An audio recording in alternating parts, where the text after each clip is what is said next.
గౌరవనీయులు పెద్దలు తలసాని శ్రీనివాస్ యాదవ్ గారు, పద్మారావు గారు, మాగంటి గోపీనాథ్ గారు నాకేం చెప్పినారంటే, అన్న మొత్తం ఉదయం అన్నీ పూర్తి చేసుకోండి, తర్వాత సాయంత్రానికి ఇక్కడికి మొత్తం పెద్దలందరినీ ఆహ్వానించండి అని చెప్పినారు.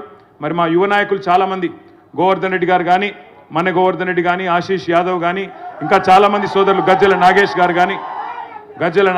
కానీ ఇంకా చాలామంది సోదరులు వాళ్ళ కష్టపడి ఈ కార్యక్రమాన్ని చక్కగా విజయవంతం చేసినారు. ఇక్కడికి వస్తుంటే నిజంగా ఈ ప్రభుత్వం ఎంత లేఖి బుద్ధితో వ్యవహరిస్తున్నదో అర్థమవుతా ఉన్నది.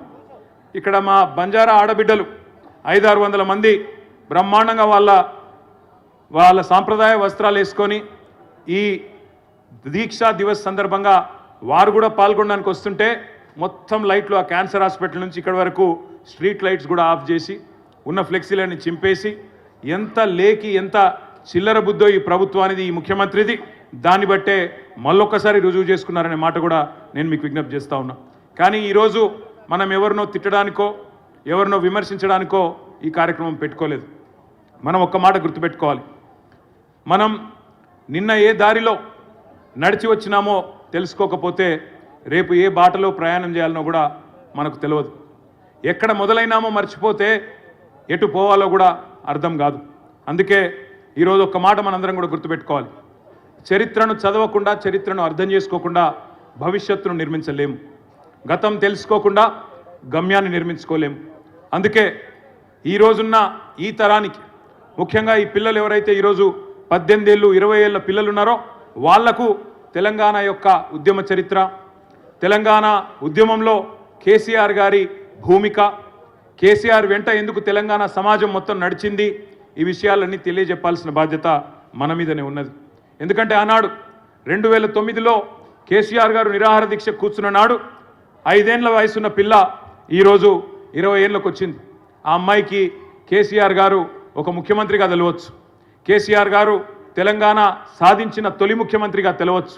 కానీ కేసీఆర్ గారి నేతృత్వంలో నడిచిన ఉద్యమం గురించి, తెలంగాణ ప్రజల ప్రజాస్వామిక ఆకాంక్ష గురించి, దాని వెనకాల ఉన్న పోరాటాల గురించి, త్యాగాల చరిత్ర గురించి, అమరులైన శ్రీకాంతచారి, పోలీసు కిష్టయ్య, సిరిపురం యాదయ్య, అదేవిధంగా ఇషాన్ రెడ్డి, సువర్ణ, వేణుగోపాల్ రెడ్డి లాంటి విద్యార్థి అమరవీరుల త్యాగం కానీ, అదేవిధంగా టీఎన్జిఓ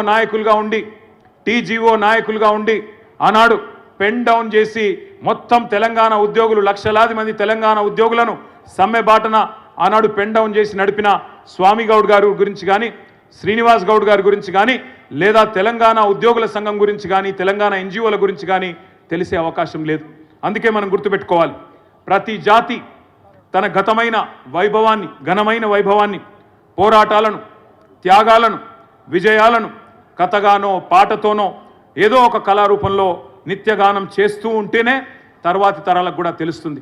ఈరోజు అందుకే నిజానికి కాలాతీతం కనుక కాకపోయి ఉంటే, టైం ఉండింటే అద్భుతంగా తన ఉపన్యాసంతో మిమ్మల్ని అందరినీ ఉర్రూతలూగించే దేశపతి శ్రీనివాస్ గారు, మన ఎమ్మెల్సీ గారు, కవి, గాయకులు, వారు కూడా ఇక్కడున్నారు, వారు కూడా మాట్లాడాల్సి ఉంది. మన తెలంగాణ సాంస్కృతిక కార్యక్రమాలు, ముఖ్యంగా తెలంగాణ ధూమ్ధామ్ వ్యవస్థాపకులు రసమై బాలకృష్ణ గారు ఉదయం మనతో పాటు కరీంనగర్లో పాల్గొన్నారు. ఈరోజు ఇక్కడ వారు కూడా మనతో ఉన్నారు.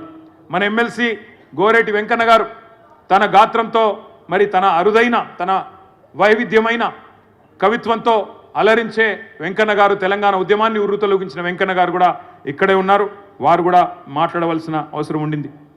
వీరులను, వీరగాథలను, వీరోచిత యుద్ధాలను నిత్యం స్మరించుకుంటూ ప్రతి దేశం, ప్రతి జాతి తన ఉనికిని, తన అస్తిత్వాన్ని కాపాడుకోవడానికి ఉడుకు నెత్తురున్న నూతన యువతకు ఆ పౌరుషాన్ని నూరిపోసే ప్రయత్నం చేస్తుంది. తన చరిత్రను మళ్ళొక్కసారి ఎప్పటికప్పుడు నెమరు వేసుకుంటూ, మననం చేసుకుంటూ, తన సంస్కృతి యొక్క ఔన్నత్యాన్ని, తన పోరాటాల యొక్క గొప్పదనాన్ని చెప్పుకునే ప్రయత్నం చేస్తూ ఉంటుంది.